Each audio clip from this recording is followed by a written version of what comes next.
नमस्कार। स्वागत छ सम्पूर्ण साथीहरूलाई। के छ सन्चै आरामै हुनुहुन्छ?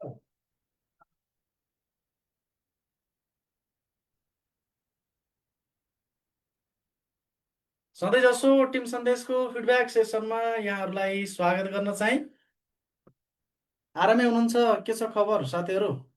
ठिक छ हामी? ल कहाँबाट जोडिँदै हुनुहुन्छ यसो कमेन्ट गर्दै गर्नुहोस् त। नमस्ते नमस्ते नमस्ते सबैलाई। गुड इभिनिङ, राधे राधे, जय श्रीराम। कहाँबाट जोडिँदै हुनुहुन्छ यसो कमेन्ट गर्दै गर्नुहोस् त। ल यसो लाइभलाई चाहिँ आफ्नो वालतिर पुऱ्याइहाल्नुहोस् त। तपाईँहरूको साथीहरूलाई पनि खबर गर्नु पर्यो। आफ्नो वालमा चाहिँ लाइभलाई पुऱ्याइहाल्नुहोस्। ठ्याक्कै पारेर सेयर गरिहाल्नुहोस्। 100जना साथीहरू हामीसँग जोडिसक्नु भएको छ। ल सबै साथीले लाइक गर्नु पर्यो, लाइक गर्नु पर्यो र लाइभलाई चाहिँ सेयर गर्नुहोस्। एक दुईजना साथीहरूलाई चाहिँ मेन्सन पनि गरिहाल्नुहोस्, यता आउनुहोस् पढ्न भनेर है। ओके, चौताराबाट आउनुभएको छ बुझाजी सन्चै हुनुहुन्छ। नेपालगञ्जबाट राजकुमार धामीजी आउनुभयो। सङ्गीता भट्टराईजी काठमाडौँबाटै, रोजु पौडेलजी चितवनबाट आउनुभएको छ। ल सेयर गर्नुभयो सबैले। लाइभलाई ट्याक्कै पारेर एउटा सेयर गर्नुहोस् र मेन्सन गर्नुहोस् आफ्नो 2-4जना साथीहरूलाई लाइभमा जोडिनको लागि भनेर। सधैँ जसो हामी हरेक दिन बेलुकी 8 बजेदेखि 9 बजेसम्म टिम सन्देशको यो फेसबुक पेजबाट महत्त्वपूर्ण प्रश्नहरू विगतको परीक्षामा सोधिएको प्याटर्नलाई हेरेर र आउन सक्ने सम्भावित प्रश्नहरूलाई लिएर इक्जाम ओरिएन्टेड एमसिक्यू सेसन गर्ने गरेका छौँ। हिजोदेखि नै रेगुलर सुरु भयो। पहिले हप्ताको 3 दिन मात्रै हुन्थ्यो। हिजोदेखि रेगुलर रूपमा हामीले यो सेसन सुरु गरेका छौँ। ल आजको सेसन मैले सुरु गरेछु। रेडी हुनुहुन्छ सबैजना साथीहरू? सबैजना साथीहरू रेडी हुनुहुन्छ? ल रेडी हुनुहुन्छ भने कमेन्टमा रेडी भनेर लेखिदिनुहोस्। कमेन्टमा रेडी भनेर लेखिदिनुहोस् त। Good evening everyone, good evening. Okay,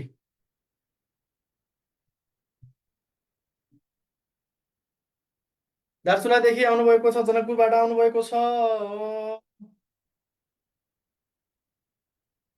पढ्ने खालको साथी नै छैन, के गर्ने? हुन्छ, केही फरक परेन। ल हुन्छ, आजको क्वेसन मैले सुरु गरेँ। आजको पहिलो प्रश्न तपाईँहरूको स्क्रिनमा यस प्रकार रहेको छ।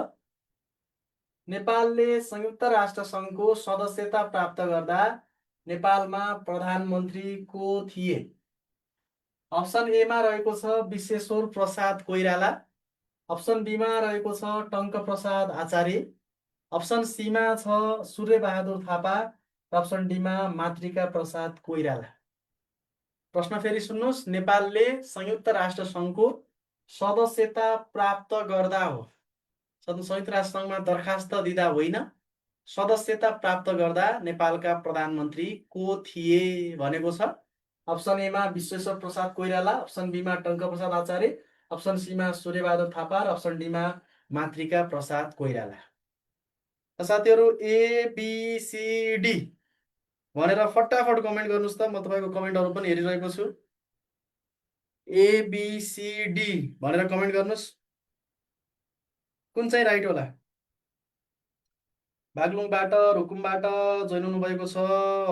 ल सबैलाई फेरि पनि मैले स्वागत गरेँ आजको फिडब्याक सेसनमा। तपाईँहरूलाई पुनः स्वागत गरेँ। आजको पहिलो क्वेसन स्क्रिनमा देखिसक्नु भएको छ। नेपालले संयुक्त राष्ट्र सङ्घको सदस्यता प्राप्त गर्दा नेपालमा प्रधानमन्त्री को थिए भनेर। मुना श्रेष्ठजीले अप्सन बी भन्नुभएको छ। पुष्पकमल भारद्वाजले अप्सन बी, एन्जिला भण्डारीले अप्सन बी, लक्ष्मी पाठकले अप्सन बी, अस्मिताजीले अप्सन बी, विजयनाथ कुमार गिरीले अप्सन बी। ल सुन्नुहोस्, यसमा हामीले थाहा पाउनु पर्ने के हो त? नेपालले आवेदन दिँदा, नेपालले सदस्यता प्राप्त गर्दा दुईटै कुरो। पहिलो चाहिँ नेपालले आवेदन नेपालले पहिलो पटक आवेदन दिँदाखेरि र नेपालले युएनको सदस्यता प्राप्त गर्दाखेरि, आवेदन दिँदाखेरि र सदस्यता प्राप्त गर्दाखेरि दुई दुईवटा जान्नु पर्यो। प्रधानमन्त्री पनि राजा पनि, प्रधानमन्त्री पनि जान्नु पर्यो र राजाको थिए राजा पनि जान्नु पर्यो। ल सुन्नुहोस्, आवेदन दिँदाखेरि एकदमै मोहनी लगाएर आवेदन दिएका, आवेदन दिने बेला त मोहनी लाउनु पर्यो, सदस्यता पाउने बेला पो ट्याक्कै टेक्नु पर्यो। मोहनी लगाएर आवेदन दिने मोहन शमशेर, आवेदन दिने बेला मोहनी लगाएर आवेदन दिएका भने मोहनी लगाएका भनेपछि मोहन शमशेर है। आवेदन दिने बेला राजा को थिए भने राजा त्रिभुवन, आवेदन दिँदाखेरिका राजा चाहिँ त्रिभुवन राजा थिए। त्यसपछि सदस्यता पाउने बेला के गर्नु पर्यो रे? टक्क टेक्नु पर्यो। टक्क टेकियो भने मात्रै सदस्यता पाइन्छ। युएनओमा टक्क टेकेको टङ्कको पालामा भन्ने। नेपालले युएनओमा टक्क टेकेको टङ्कको पालामा, टङ्क प्रसाद आचार्य, टङ्क प्रसाद आचार्यको पालामा टक्क टेकेको। राजा चाहिँ को थिए भन्दाखेरि राजा महेन्द्र थिए। ल, हामीलाई के दिए सोधेको थियो? सदस्यता प्राप्त गर्दा यो हेर्नु पर्यो। प्रधानमन्त्री को थिए भन्दाखेरि प्रधानमन्त्री को रहेछ नि त? टक्क टेकेको, टक्क टेक्ने चाहिँ टङ्क प्रसाद आचार्य भनेर भन्ने। Option B right answer. खाता खुल्यो त सुरुमै, खाता खुलेको अवस्था हो। ल, राजनजीले पनि बी भन्नुभएको थियो, बिमला धामीले पनि बी भन्नुभएको थियो, दिपकला श्रेष्ठले पनि बी भन्नुभएको थियो, प्रकाश सुनारले पनि बी भन्नुभएको थियो। धेरै साथीले बी बी बी बी भनेर मिलाइसक्नु भएको छ। बी नै हो। ल, खाता खुलेछ होइन त? आज पहिल्यै प्रश्नमा खाता खुलेछ। ओके, यो कपी गर्दै गर्नु होला है, यो कपी गर्नु होला, यो कपी गर्दै गर्नु होला। टक्क टिकेको टङ्क भनेर पढिसक्नु भयो। अब आजको लागि दोस्रो प्रश्नमा गएँ म। पहिलो प्रश्नको चाहिँ धेरैजना साथीहरूले आन्सर मिलाउनु भयो, खुसी लाग्यो। ल, आजको लागि दोस्रो प्रश्न यस प्रकार रहेको छ। सूर्यबाट आउने प्रकाश पृथ्वीमा आइपुग्न कति समय लाग्छ? अप्सन एमा 8 मिनेट, अप्सन बीमा 8 मिनेट 10 सेकेन्ड, अप्सन सीमा 8 मिनेट 15 सेकेन्ड, अप्सन डीमा 8 मिनेट 20 सेकेन्ड। सूर्यबाट आउने प्रकाश पृथ्वीसम्म आइपुग्नको लागि कति समय लाग्छ भनेर हामीलाई सोधेको छ। 8 minute, 8 minute 10 second, 8 minute 15 second वा 8 मिनेट 20 सेकेन्ड। ल साथीहरू, एबिसिडी फटाफट कमेन्ट गर्नुहोस् त, फटाफट कमेन्ट गर्नुहोस् त, फटाफट कमेन्ट गर्नुहोस् त। म ढिलो आइपुगेँ अनि टाइममा ठ्याक्कै 8 बजे हाम्रो सुरु हुन्छ, ठ्याक्कै 8 बजे आइपुग्नु होला है। ल, खाता खुलेछ, ल बधाई छ। सूर्यबाट दोस्रो प्रश्नमा पुगिसकेका छौँ हामी। सूर्यबाट आउने प्रकाश जब पृथ्वीसम्म आइपुग्छ, पृथ्वीसम्म आइपुग्नको लागि चाहिँ कति समय लाग्छ भनेर सोधिएको छ। ल, 8 minute, 8 minute 10 second, 8 minute 15 second, 8 minute 20 second.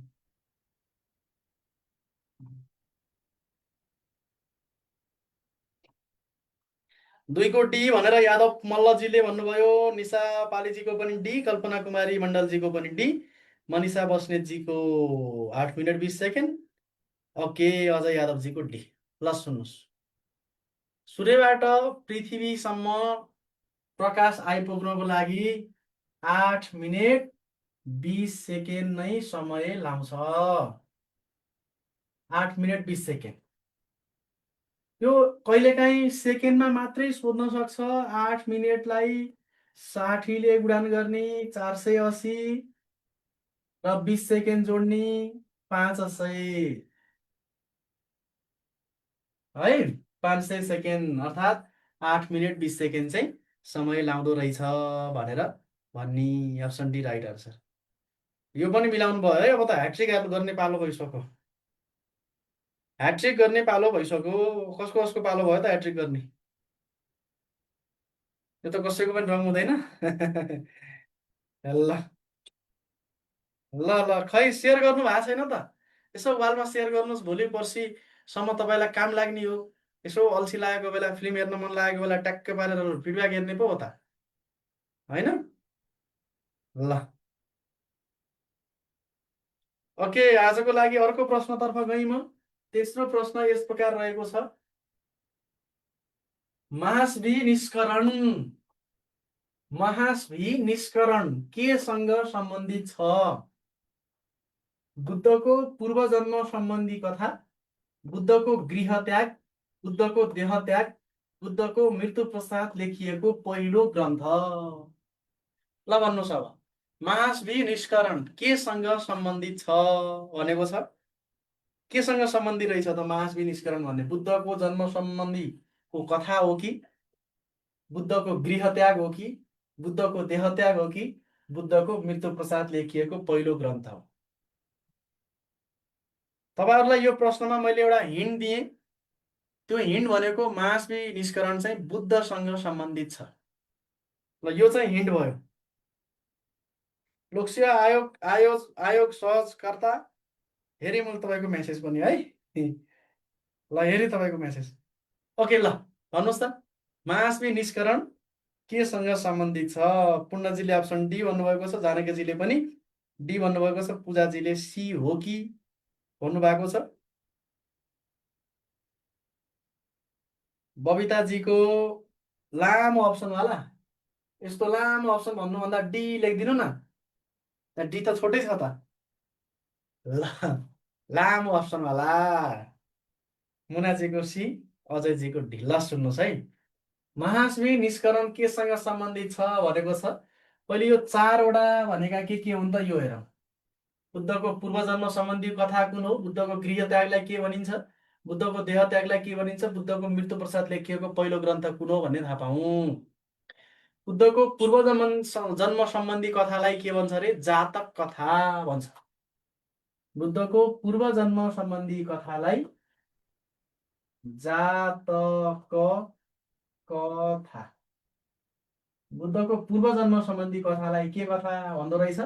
जातक कथा भनेर भन्दो रहेछ। यो त पक्का भएन, जातक कथा हो यो त है। अर्को रहेको छ बुद्धको गृह त्याग, बुद्धको देह त्याग र बुद्धको मृत्यु पश्चात लेखिएको पहिलो ग्रन्थ। बुद्धको देह त्यागलाई चाहिँ महापरिनिर्वाण भन्छ। बुद्धको देह त्यागलाई महापरिनिर्वाण, बुद्धको देह त्यागलाई के भन्दो रहेछ? महापरिनिर्वाण भनेर भन्दो रहेछ। ल अनि बुद्धको मृत्यु पश्चात लेखिएको पहिलो ग्रन्थ भन्यो भने मूल सर्वास्ति विनय। मृत्यु पश्चात लेखिएको पहिलो ग्रन्थ मूल सर्वास्ति विनय। मूल सर्वास्ति विनय भनेको बुद्धको मृत्यु पश्चात लेखिएको पहिलो ग्रन्थ हो। भनेपछि महासभी निष्करण केसँग सम्बन्धित रहेछ त? महासभी निष्करण निस्किएर जाने, आत्मा निस्किएर जाने, गृह त्याग घरबाट निस्किएर जाने। निष्करण भनेको निस्कने भनेर सम्झिने। निष्करण भनेको निस्किने। कहाँबाट निस्किने? कहाँबाट निस्किने? घरबाट निस्किने, गृह त्यागसँग सम्बन्धित छ भन्ने है। ल अप्सन बी त कसैको पनि थिएन होला जस्तो लाग्छ मलाई। It describes when Gautam leaves the palace at the age of 29. 29 वर्षको उमेरमा गौतम बुद्धले घर त्यागेर गएका थिए। त्यसैलाई नै महासभी निष्करण भनेर भन्छौँ है। ल वाउ मिल्यो, ल बधाई छ।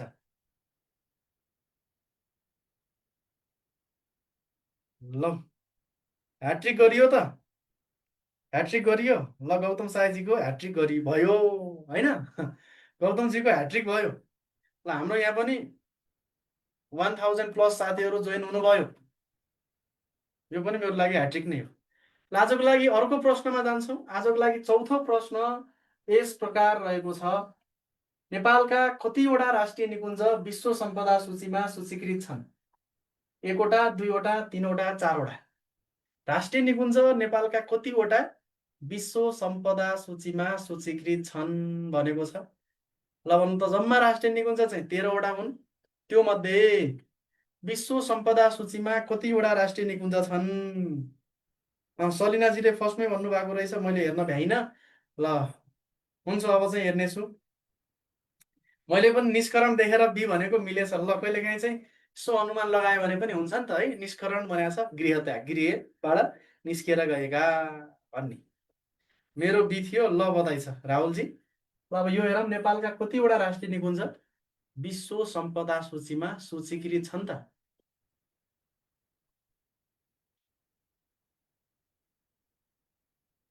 लामो अप्सन किन दिनुभयो? तपाईँ त्यही आन्सर भन्नु होला भनेर। ल कतिवटा छन् विश्व सम्पदा सूचीमा सूचीकृत? मनिषाजीले 2वटा भन्नुभयो। खै त अरू? दिपकलाजीले पनि 2वटा बी भन्नुभएको छ। बीमा के छ? 2वटा नै छ। ममताजीको पनि बी, सरस्वतीजीको चाहिँ 4वटा, गौतम साहनीको 2वटा, करिनाजीको सी भनेको 3वटा। कतिवटा राष्ट्रिय निकुञ्ज विश्व सम्पदा सूचीमा सूचीकृत छन्? क्लासमा अस्ति भर्खरै मैले राष्ट्रिय निकुञ्जको बारेमा पढाएको हो। त्यो मध्ये कतिवटा राष्ट्रिय निकुञ्जलाई यो चाहिँ विश्व सम्पदा सूचीमा हो है भनेर भने हो? कतिवटा थियो त? हो, ल इन्दिरा देवकोटाजीले शीर्ष भन्नुभएको छ विश्व सम्पदा सूचीमा। हेर्नुहोस्, विश्व सम्पदा सूचीमा सूचीमा यही सु र ची नै सूचीकृत हुन्। यो सु भनेको स हो, सु भनेको स हो, ची भनेको ची नै हो। ची भनेको के हो? चितवन राष्ट्रिय निकुञ्ज। चीबाट चितवन राष्ट्रिय निकुञ्ज विश्व सम्पदा सूचीमा सूचीकृत। सबाट सगरमाथा राष्ट्रिय निकुञ्ज पनि विश्व सम्पदा सूचीमा सूचीकृत। सगरमाथा कहिले? 1979मा सगरमाथा। चितवनमा चाहिँ मिसन 84, मिसन 84 चितवनबाट सुरु भएको थियो। 1979मा चाहिँ सगरमाथा र चितवनबाट चाहिँ मिसन 84। जम्मा 2वटा मात्रै राष्ट्रिय निकुञ्ज छन् जुन विश्व सम्पदा सूचीमा सूचीकृत छन् भन्ने है। ल ओके, ल आजको लागि अर्को प्रश्नतर्फ गएँ म। आजको लागि अर्को प्रश्न, 5औं नम्बरको प्रश्न यस प्रकार रहेको छ, भावर प्रदेशले नेपालको कुल भूभागको कति प्रतिशत क्षेत्रफल ओगटेको छ? 2.5, 3.5, 4.5, 5.5। भावर प्रदेशले अर्थात् भावर क्षेत्रले नेपालको कति प्रतिशत भूभाग ओगटेको छ भन्ने आजको अर्को प्रश्न। मिलो 3वटा। ल बधाई छ। ल अब यो पनि ट्याक्कै पारेर मिलाइदिनुहोस् त, खै कस्तो हुन्छ। भावर प्रदेशले नेपालको कति प्रतिशत भूभाग ओगटेको छ? 2.5%, 3.5%, 4.5%, 5.5%। ल मेनुकाजी हेर्छु, मैले आन्सर हेर्दैछु। माप पाऊँ हेर्दैछु है। गौतम सियानीजीले चाहिँ 4वटा मिल्यो गुरु भन्नुभएको छ। ल बधाई छ धेरै। बबिताजीको चाहिँ 1984, मिसन 84। मेरो नि मिल्यो, सावित्रीजीको पनि मिल्यो, ममताजीको पनि मिल्यो, सरस्वतीजीको पनि मिल्यो। ल सबैको मिल्यो। ल ल हेर्नु त, भावर प्रदेशले नेपालको कुल भूभागको कति प्रतिशत क्षेत्रफल ओगटेको छ भनेर आजको लागि 5औं नम्बरको प्रश्न रहेको छ। 2.5%, 3.5%, 4.5%, 5.5%। ल दीर्घराज बुढाजीले अप्सन ए, गणेशजीले 4.5, सबिनाजीको 4.5, कल्पनाजीको 3, अप्सन सी भनेको 4.5, दिपकलाजीको सी, अनुजजीको सी, इन्दिराजीको सी। ल निर्वचन राहुल हेरेँ, मैले तपाईँको कमेन्ट हेरेँ। ल ओके, भावर क्षेत्रले नेपालको कुल भूभागको कति प्रतिशत भूभाग ओगटेको छ भनेको थियो 448। 448 होइन त, 448। मुख्य तराई, भावर क्षेत्र, भित्री मधेस। तराईको उपविभाजनमा हेरौँ, तराईको उपविभाजनमा मुख्य तराई, भावर क्षेत्र, मुख्य तराई एउटा, अर्को रहेको छ भावर क्षेत्र, र तेस्रो रहेको छ भित्री मधेस। भित्री मधेस। ल यो तीनटा चाहिँ सर्लक्कै सम्झिने, मुख्य तराई, भावर क्षेत्र, भित्री मधेस। 448 0.5 हामीलाई के सोधेको? 448.550 यस्तो बनाउने हो। हामीलाई सोधेको के हो त? भावर क्षेत्रले कति प्रतिशत भूभाग ओगटेको हो भनेर सोधेको छ। भावर क्षेत्रले कति ओगटेको रहेछ? 4.5%। ल सरस्वतीजीको पनि कमेन्ट हेरी मैले, मिलाउनु भयो, बधाई छ। सरू कोइरालाजीको पनि 4.5, मेरो एउटा मिल्यो। सर मेरो पनि हेर्नु न, रमलाजी हेरेँ। अब त चिटिङ भयो। अब मैले भनिसकेपछि आन्सर हेर्दैन है, अब हेर्दिनँ। ल कसको कसको मिलेको छ तपाईँलाई धेरै धेरै बधाई छ, बधाई छ, बधाई छ।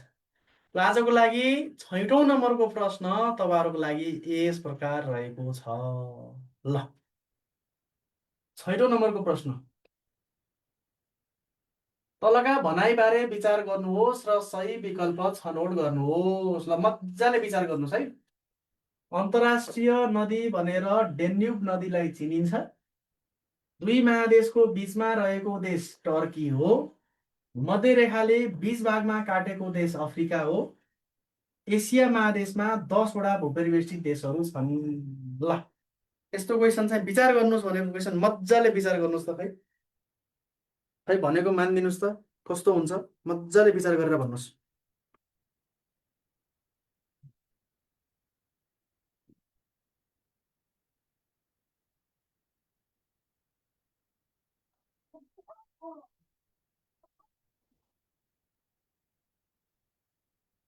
ल विचार गर्नुहोस् त, अन्तर्राष्ट्रिय नदी भनेर डेन्युब नदीलाई चिनिन्छ।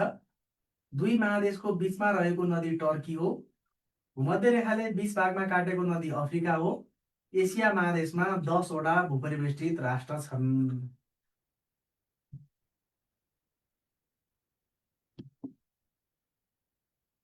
ल गणेश राजकजी हेरी मैले, ल भन्नु त यसको आन्सर।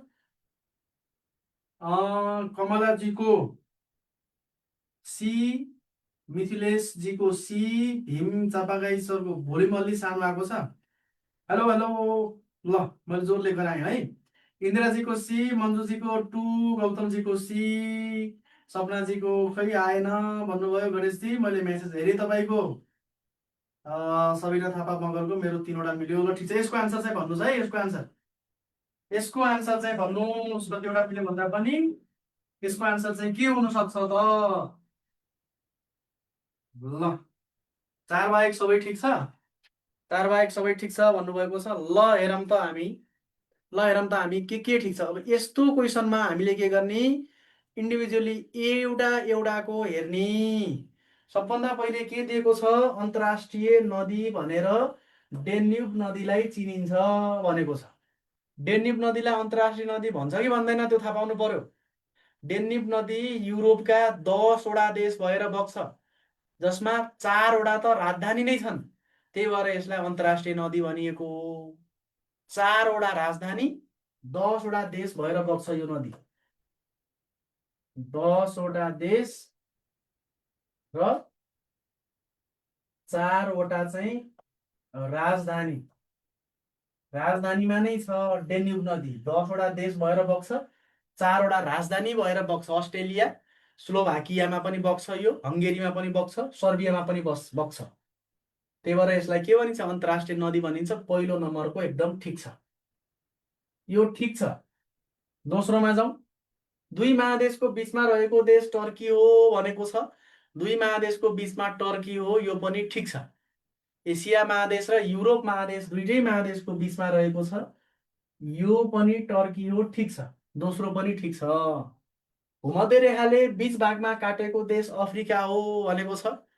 अफ्रिका महादेश, अफ्रिका ठ्याक्कै भूमध्य रेखाले बिचै भागमा काट्छ। अफ्रिका चाहिँ भूमध्य रेखाले यसरी, यो अफ्रिका भयो, बिचै भागमा काट्छ, यो पनि ठिक छ।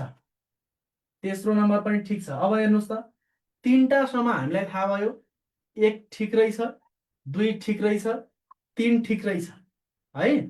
चौथो थाहा नभए पनि भयो। यहाँ के भनेको छ, 2 र 4 मात्रै ठिक भनेपछि एक त ठिक हो त, यो अप्सन मिलेन। एक त ठिक हो त, यो अप्सन मिलेन। 1, 2 र 4 मात्रै ठिक भनेको छ, 3 त ठिक हो त, यो पनि अप्सन मिलेन। 1 र 4 मात्रै ठिक भनेको छ, 2 त ठिक हो त, यो पनि अप्सन मिलेन। अर्को नजाने पनि हुँदो रहेछ त, नजाने पनि हुन्छ अर्को। 2टा 3टा जान्नुभयो भने अप्सनतिर दौड्ने। र नजान्ने भन्ने विषय छैन, यो सजिलो हो। एसिया महादेशमा 10वटा भूपरिवेष्टित देश छन् भनेको छ। एसिया महादेशमा भूपरिवेष्टित देश कतिवटा? 12वटा। कतिवटा? 12वटा। ठुलो भूपरिवेष्टित काजाखस्तान, सानो अर्मेनिया। 10 नभएर 12वटा भूपरिवेष्टित देश हुन्, जसमध्ये ठुलो चाहिँ कखबाट आउँछ, सानो चाहिँ अबाट आउँछ। कखबाट आउने काजाखस्तान भयो, काजाखस्तान कखबाट आउने। सानो भूपरिवेष्टित देश चाहिँ कख पढिसकेपछि अब अ पढ्नु पर्यो। सानो भूपरिवेष्टित चाहिँ अबाट आउँछ, अबाट अर्मेनिया। जम्मा 12वटा छन्, यो मिलेन भनेपछि राइट आन्सर कुन भयो? 1, 2 र 3 मात्र सही भन्ने भयो। मिलाउनु भयो त? मिलाउनु भयो? ल, मिलाउनु भयो? ओके, कल्पनाजीको छ मिलेछ, मनिषाजीको पनि 12वटा छन् भन्नुभएको छ, ठिक छ, मिलाउनु भयो। मलाई अफ्रिकाको बारेमा मात्रै थाहा थियो, सो 3 नम्बरको अप्सन हेरेरै मिलाएँ। अफ्रिका मात्रै थाहा भयो भने, अफ्रिका मात्रै थाहा भयो भने, ओए यो त गजबै रहेछ त, हेर्नु त। अफ्रिका भूमध्य रेखाले बीच भागमा काटेको देश अफ्रिका हो भन्ने तपाईँलाई थाहा भयो भने 3 नम्बरको राइट छ। अरू कसैमा छैन 3 नम्बर, यसमा मात्रै छ। अरू कुनै थाहा पाउनै परेन। हेर्नुहोस्, यस्तो आइडिया लाएर पनि गरिन्छ, यस्तो आइडिया लाएर पनि गरिन्छ। अप्सन 3 मा यो मात्र जाने पनि भयो है, यति जाने भने पुग्यो। 3 मात्र सही भनेपछि भइहाल्यो।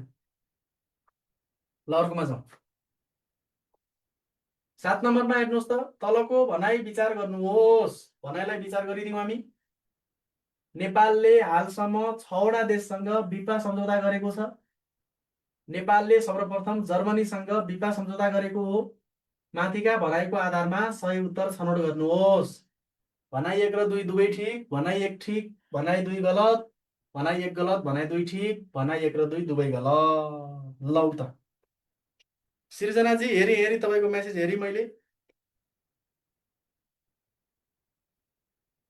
हेरी हेरी। ओके, ल भन्नुहोस् त, तलको भनाइ विचार गर्नुहोस्। नेपालले 6वटा देशसँग विपा सम्झौता गरेको छ भनेको छ पहिलोमा। दोस्रोमा सबैभन्दा पहिले जर्मनीसँग विपा सम्झौता गरेको हो भनेको छ। ल, यो 2वटा मध्ये कुन राइट हो? दुवै राइट हो कि 1, 2 मात्रै हो कि के भनेको छ त्यो अनुसार भन्नुहोस् त। ल,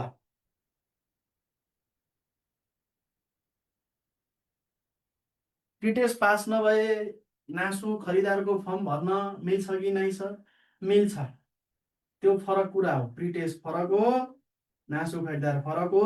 तपाईँ यति बुझ्नुहोस्, एमबिबिएसको इन्ट्रान्समा पास हुनु भएन भने उता म्यानेजमेन्ट लिएर पढ्न मिल्छ। त्यस्तै बुझ्नुहोस् है, मिल्छ। ओके, ल यसको राइट आन्सर हेर्नुहोस् त।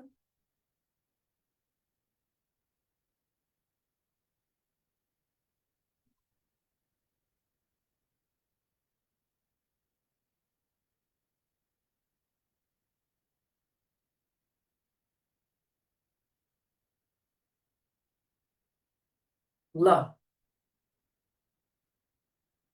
आन्सर लेख्नु भएको छ मनिषाजीले बी, मायाजीको डी, मनिषाजीको बी भइसक्यो, मिलनाजीको बी, किरणजीको बी, मनिषाजीको फेरि बी। तीनचोटि आन्सर लेखे पनि 3 नम्बर पाइँदैन है, एकै नम्बरमा 2 नम्बर मात्रै पाइने। मिलनाजीको बी, हजुरजीको डी, एक मात्र सही, 2 गलत। ल हेरौँ त कुराकानी के रहेछ। विवाह सम्झौता भनेको के हो? द्विपक्षीय लगानी सम्झौता हो। दुई देशबीच हुने लगानी सम्झौता हो विवाह सम्झौता भन्ने। त्यो लगानीको संरक्षण गर्ने नेपालले, अन्य देशले चाहिँ नेपालमाथि लगानी गरिदिने, यस्तो सम्झौता हो विवाह सम्झौता। नेपालले हालसम्म 6वटा देशसँग विवाह सम्झौता गरेको छ भनेको छ। विवाह सम्झौता गरेका देशहरू 6वटा नै छन्। यो एकदम ठिक छ, यो एकदम ठिक छ। 6वटा देशसँग विवाह सम्झौता गरेको छ। कुन कुन देशसँग गर्यो त? कुन कुन 6वटा देशसँग गर्यो? नेपालसँग विवाह सम्झौता, नेपालसँग विवाह सम्झौता भएका देशहरू, नेपालसँग विवाह सम्झौता भएका देशहरू हेरौँ के रहेछन्। कसरी सम्झिन्छौँ हामी? फ्रान्सका जीबी मौरी, कहाँ रे? फ्रान्सका जीबी मौरी, जीबी मौरी फिनफिन गर्दै भारत आए। फ्रान्सका जीबी मौरी फिनफिन गर्दै, फ्रान्सका जीबी मौरी फिनफिन गर्दै कहाँ आए? भारतमा आए भन्ने। फ्रान्सबाट जीबी मौरी फिनफिन फिनफिन गर्दै भारत आए। फ्रान्स भनेको नेपालले सबैभन्दा पहिले विवाह सम्झौता गरेको देश फ्रान्स। जीबाट दोस्रो नम्बरमा जर्मनी, दोस्रो नम्बरमा जीबाट जर्मनी, तेस्रो नम्बरमा बीबाट बेलायत, तेस्रो नम्बरमा बीबाट बेलायत, चौथो नम्बरमा मौरी भनेको मौरिसस, चौथो नम्बरमा मौरी भनेको मौरिसस, पाँचौं नम्बरमा फिनफिन भनेको फिनल्यान्ड, पाँचौं नम्बरमा फिन भनेको फिनल्यान्ड। फिनफिन गर्दै कहाँ आए? भारत आए। सबैभन्दा अन्तिममा विवाह सम्झौता भएको देश भारत। ल दोस्रोमा के भनेको छ? नेपालले सर्वप्रथम जर्मनीसँग विवाह सम्झौता गरेको भनेर भनेको छ। जर्मनीसँग गर्यो त सबभन्दा पहिले, जर्मनीसँग गर्यो। एक नम्बरमा के छ? फ्रान्स छ। एक नम्बरमा के छ? फ्रान्स छ। फ्रान्सका जीबी मौरी फिनफिन गर्दै भारत आए। फ्रान्ससँग 1983मा, भारतसँग 2011मा। फ्रान्ससँग 1983मा, भारतसँग 2011मा नेपालले विवाह सम्झौता गरेको पहिलो देश फ्रान्स हो, दोस्रो देश चाहिँ जर्मनी हो। तर यहाँ के भन्यो? पहिलो देश जर्मनी भनेर भन्यो। यो मिलेन, यो मिलेन। भनेपछि कुन मिल्यो त? भनाइ 1 ठिक, भनाइ 2 गलत। अप्सन बी, अप्सन बी मिल्यो, अप्सन बी मिल्यो। बिएफ र जिएफ मिलेर मौरिसस हुँदै इन्डिया गए। ल अप्सन बी मिल्यो। ल शिवानीजीको पनि मिलेछ, राजिनाजीको पनि मिलेछ, चन्दाजीको पनि मिलेछ, लक्ष्मीजीको चाहिँ 5वटै मिलिसक्यो। भनेपछि खत्रै मिलेछ। ल अर्को प्रश्नमा गएँ म। ल सोनु शाहजीको पनि मिल्यो। गौतम साहनीजीले त अहिलेसम्मको सबै मिलाइसक्नु भयो। ल अर्को प्रश्न हेरौँ। 7औं 8औं नम्बरको प्रश्नमा जान्छु मैले। यो टिपिसक्नु भएको हो, यो टिपिसक्नु भएको हो। ए बिहानै पढ्नु भएको हो, ए बिहानै पढ्नु भएको, त्यही भएर मिल्यो होइन। ल अर्कोमा जाउँ। अर्को प्रश्न हेरौँ त। 8 नम्बरको प्रश्न। महेन्द्र राजमार्गले छुने नेपालको पहाडी जिल्ला कुन हो? स्याङ्जा, पाल्पा, गुल्मी, अर्घाखाँची। महेन्द्र राजमार्गले छुने नेपालको पहाडी जिल्ला कुन हो? अप्सन एमा स्याङ्जा, अप्सन बीमा पाल्पा, अप्सन सीमा गुल्मी, अप्सन डीमा अर्घाखाँची। ल भन्नुहोस्। पहाडको एउटा मात्रै जिल्लालाई महेन्द्र राजमार्गले छुन्छ। पहाडको एउटा मात्रै जिल्लालाई महेन्द्र राजमार्गले छुन्छ। त्यो एउटा मात्रै जिल्ला चाहिँ के रहेछ? के रहेछ?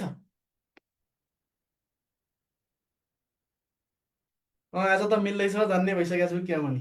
ममताजी भइहाल्छ बिस्तारै बिस्तारै। प्रिटेस्टको बारेमा बुझाइदिनु न सर, के बुझाउनु पर्ने हो प्रिटेस्टको बारेमा? प्रिटेस्टको इक्जाम आउँदैछ, प्रिटेस्ट दिने, प्रिटेस्ट पास भएपछि मात्रै संस्थानहरूको जागिर खान पाइन्छ। अहिलेलाई यति बुझ्नुहोस्।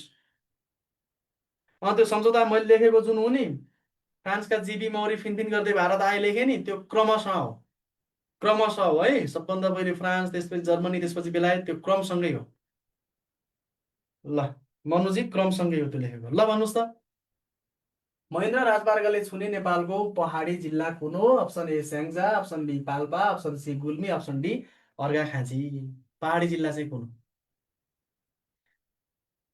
ल रेखाजीले अप्सन डी अर्घाखाँची, जयप्रसाद विकतजीको अप्सन डी अर्घाखाँची, विश्वमा विश्वमा गिरीको अप्सन बी, गौतमजीको Syangja, option D, option D. ल सुन्नुहोस् है, महेन्द्र राजमार्गले नछुने तराईको जिल्ला र छुने पहाडको जिल्ला, यो दुईटा ख्याल गर्नुपर्छ। महेन्द्र राजमार्गले नछुने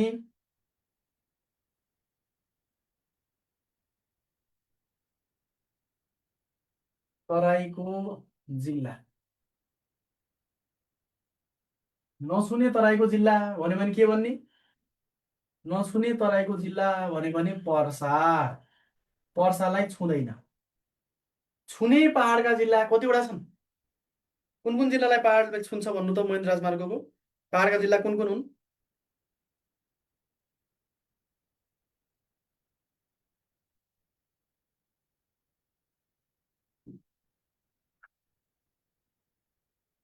ल नछुने तराईको जिल्ला चाहिँ पर्सा। छुने पहाडका जिल्ला भन्यो भने मकवानपुर र अर्घाखाँची। अर्घाखाँची दिएको छ right answer. Right answer Arghakhanchi है हो।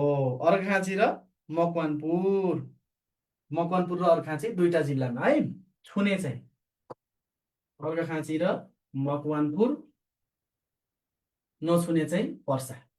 ओके,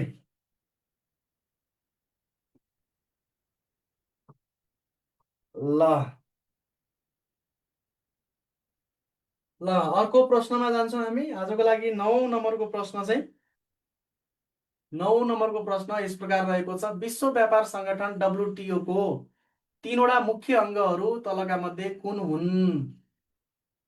WTO को मुख्य अङ्गमा सिनेट, न्यायालय, निर्देशनालय, व्यापार आयोग, विवाद निरूपण संयन्त्र, मन्त्री परिषद, कार्यकारी संयन्त्र, व्यवस्थापिकीय संयन्त्र, कार्यान्वयन संयन्त्र।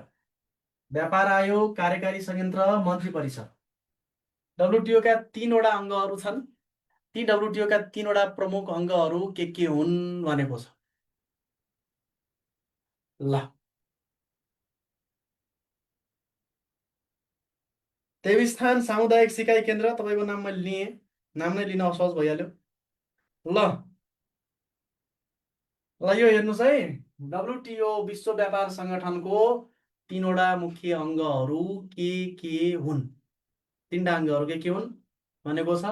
सिनेट, न्यायालय, निर्देशनालय, व्यापार आयोग, विवाद निरूपण संयन्त्र, मन्त्री परिषद, कार्यकारी संयन्त्र, व्यवस्थापिकीय संयन्त्र, कार्यान्वयन संयन्त्र, व्यापार आयोग, कार्यकारी संयन्त्र, मन्त्री परिषद।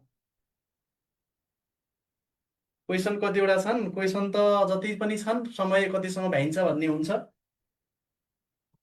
ल आजको क्वेसन सजिलो हो कि म जान्ने भएको? जान्नुभयो जान्नुभयो हजुर, जान्नुभयो। यो मिलाउनुहोस्, जान्नुभयो भनेर भन्छु मैले। यो मिलाउनुहोस्। त्यसो भए यसको राइट आन्सर के हो भन्नुहोस्? टार्गेट पिएससी डी होला। सुशीलजीले ए, नेउपाने प्रतिष्ठाले डी, स्मृति अधिकारीले बी, पूजाजीले डी है। विश्वमा गिरीले डी, पूजाजीको कि बी कि डी। लौ बर्बाद भयो, लौ बर्बाद भयो। डब्लुटिओ भनेको विश्व व्यापार सङ्गठन। यसका प्रमुख तीनवटा अङ्गहरू छन्।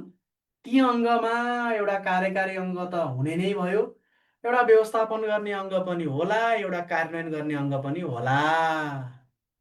कार्यकारी अङ्ग पनि होला, व्यवस्थापन गर्ने अङ्ग पनि होला, कार्यान्वयन गर्ने अङ्ग पनि होला। अर्थात् कार्यकारी संयन्त्र, व्यवस्थापकीय संयन्त्र र कार्यान्वयन संयन्त्र। Option C right. Option C कसैले लेख्नु भएको थिएन, कसैले लेख्नु भएको छैन। प्रमुख तीन अङ्ग है।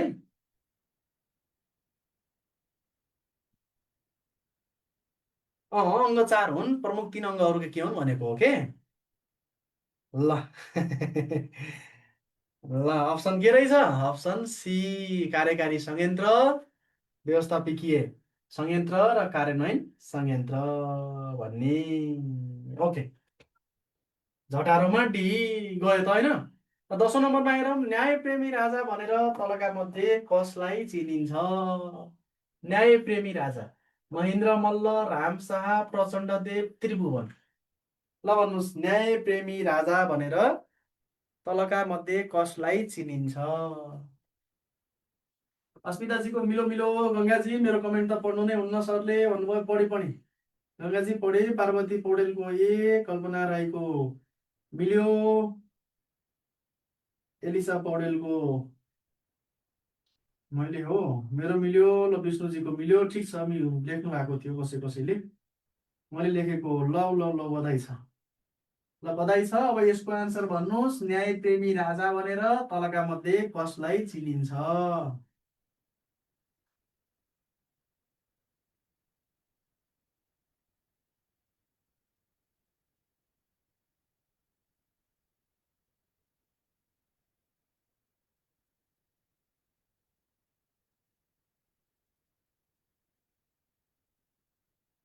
ल, दिबुजीले बी, एलिसाजीले बी। क्वेसन इङ्ग्लिसमा चाहियो सर। निथि काब्लेजी, क्रिस्टल भुजेलजीले राम शाह, मेलनाले ए, अप्सराले बी।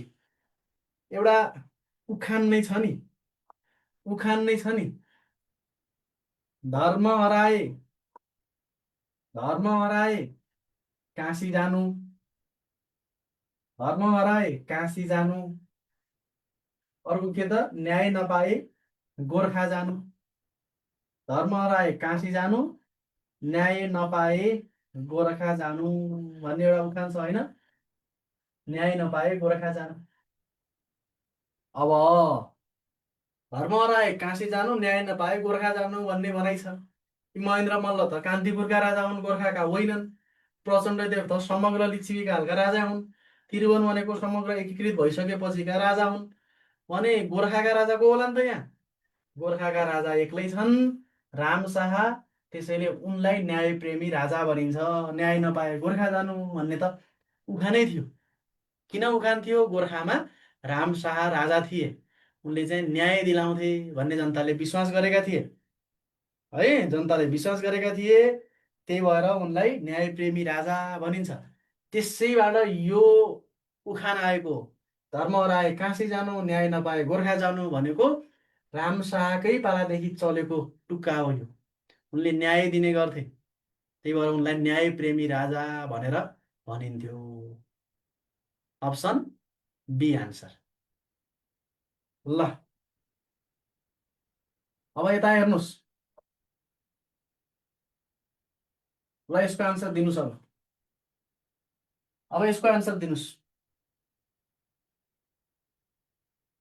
हामी गोर्खाली ल, यसको आन्सर दिनुहोस् अब।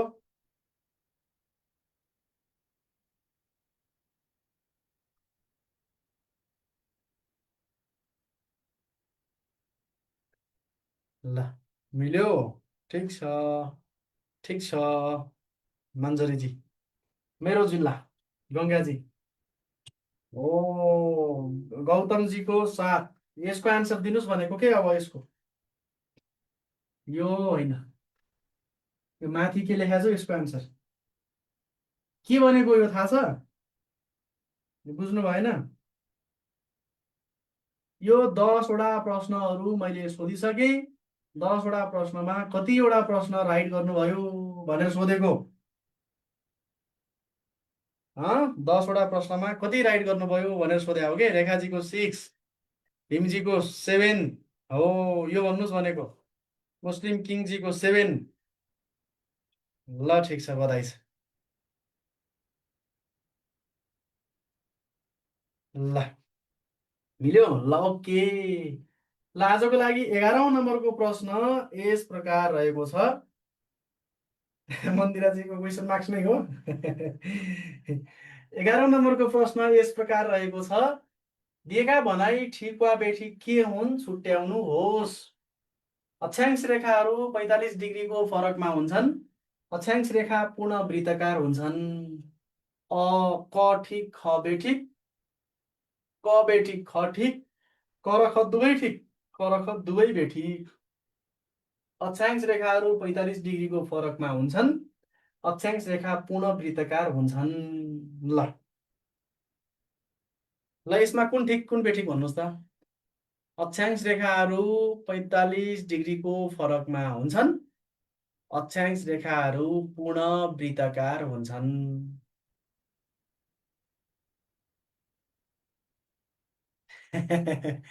म त के हिसाब बनाउनु पर्दो रहेछ भनेर सोचेँ। ओके,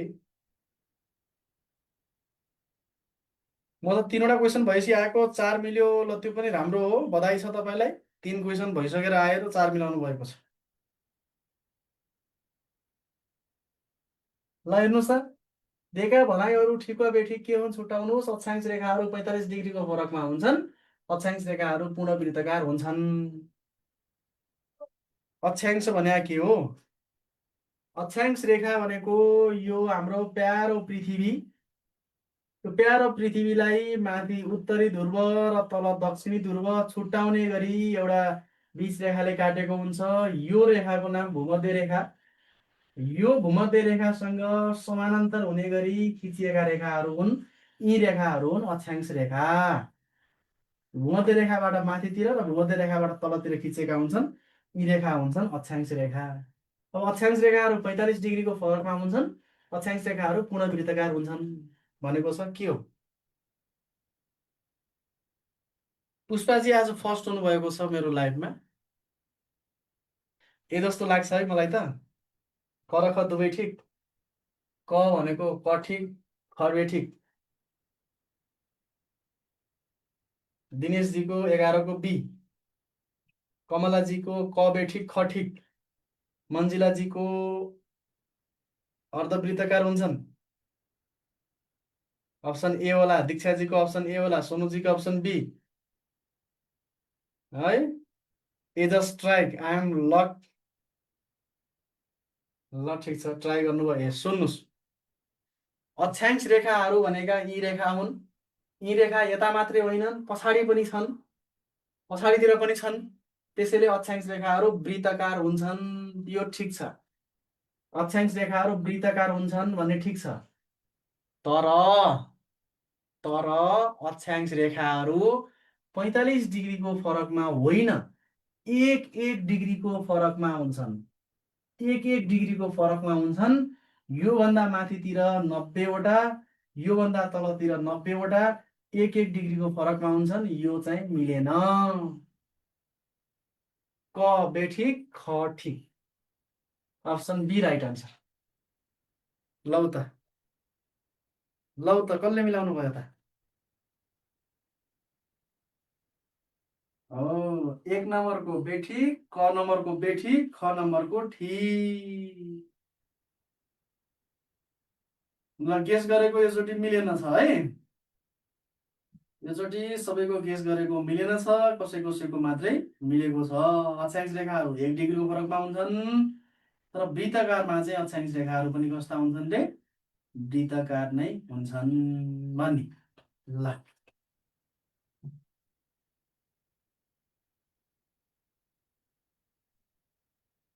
मिल्यो। ल आजको लागि अब 12औं नम्बरको प्रश्नमा म जान्छु। ल चाँदनीजीको पनि ठिक भयो, सपनाजीको पनि ठिक भयो, अम्बिकाजीको पनि राइट छ, ईश्वरजीको पनि राइट छ, सङ्गीता ठाकुरजीको पनि ठिक छ, लक्ष्मी भण्डारीजीको पनि मिलेको छ। ल आजको लागि 12औं नम्बरको प्रश्न हेर्नुहोस्। विश्व वातावरण दिवस 2026 कहाँ आयोजना गरिएको हो? Sweden, Switzerland, Brazil, Azerbaijan. विश्व वातावरण दिवस 2026 कहाँ आयोजना गरिएको थियो त? ल ल कमेन्ट गर्नु साथीहरू फटाफट। स्विडेनमा, स्विजरल्यान्डमा, ब्राजिलमा, अजरबैजानमा विश्व वातावरण दिवस 2026 कहाँ आयोजना गरिएको थियो भनेर क्वेसन सोधेको छ। क्लासमा हजुरले भनेको याद भएर मिल्यो। ल बधाई छ। र चन्द्रिकाजीको पनि मिलेको छ, मन्जरीजीको पनि मिलेको छ, सुमीजीको बिग्रेको अवस्था, निर्मलाजीको मेरो मिल्यो सर, सोनुजीको पनि मिल्यो। अब यो मिलाउनुहोस् त। विश्व वातावरण दिवस 2026 कहाँ आयोजना गरिएको थियो भनेर सोधेको छ। स्विडेनमा, स्विजरल्यान्डमा, ब्राजिलमा, अजरबैजानमा कहाँ चाहिँ आयोजना गरिएको रहेछ?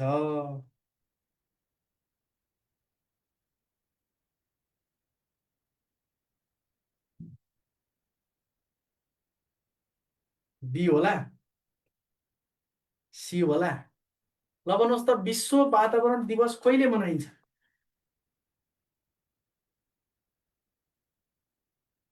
विश्व वातावरण विश्व वातावरण दिवस चाहिँ कहिले मनाइन्छ? कहिले मनाइन्छ ल भन्नुहोस् त। कहिले मनाइन्छ विश्व वातावरण दिवस?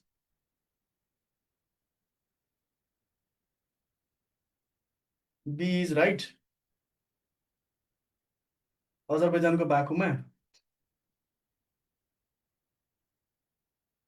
ल ल ल ल 12 को बी हो। विश्व वातावरण दिवस मनाइने कहिले हो त? जुन 5 मा। जुन 5 मा विश्व वातावरण दिवस मनाइन्छ है। जुन 5 मा मनाइन्छ। यो मनाउन सुरु गरिएको चाहिँ 1973 देखि। मनाउन सुरु गरेको सन् 1973। मनाउन सुरु गरिएको चाहिँ सन् 1973 देखि मनाउन सुरु गरिएको। 2026 को नारा inspire by nature for climate for future भन्ने थियो। Inspired by nature for climate for future. यो इम्पोर्टेन्ट छ है यो। Inspired by nature, inspired by nature for future. यो 2026 को नारा है। Inspired by nature for future for climate. Inspired by nature for climate पहिले अनि future. For climate for future. यो चाहिँ के अरे? 2026 को नारा। 2026 को नारा हो। तर हामीलाई सोधेको प्रश्न के हो भने विश्व वातावरण दिवस विश्व वातावरण दिवस 2026 कहाँ मनाइएको भनेर सोधेको थियो। अजरबैजानमा मनाइएको थियो। मनाइएको चाहिँ अजरबैजानमा है। ल मनाइएको चाहिँ अजरबैजानमा मनाइएको थियो भन्ने।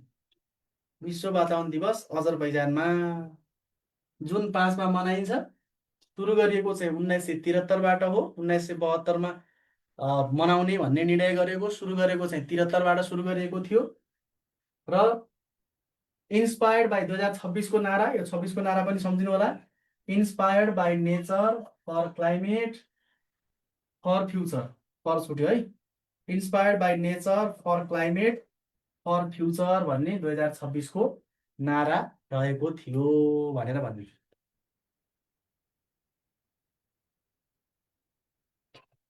मलाई त फेरि आन्सर मात्र थाहा हुन्छ, क्वेसन त बिर्सिन्छु। ल यो पनि एउटा अलगै लेभलको।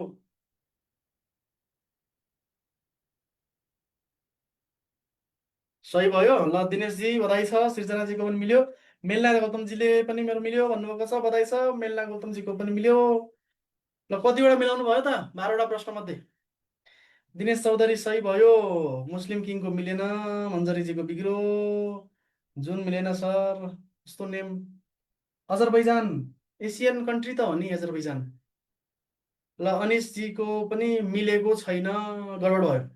ल टोटल कति मिलाउनु भयो भन्नु त? 12वटामा 10वटा मिल्यो? मिलेन। मिलेन, बिग्रियो। जानी जानी बिग्रियो, दुःखको कुरो है। जानी जानी बिग्रिनु नै दुःखको कुरो हो। नसोचेको आन्सर आयो। ल हुन्छ, आजको लागि आजको प्रश्नहरू हामी यति नै, समय सकि नै सकिया छ आजको लागि। भोलि फेरि 8 बजे हामी पुनः नयाँ क्वेसन सहित उपस्थित हुनेछौँ। तबसम्मको लागि यो लाइभ भएको छ, लाइभमा हेर्दै जानु होला। पछिसम्मको लागि पनि रहिरहनेछ तपाईँहरूको लागि। र जाँदा जाँदै भिडियोलाई एक लाइक चाहिँ गरिदिनुहोस् है प्लिज। आजको लागि म छुट्टिन्छु। नमस्ते सबैलाई, शुभरात्रि।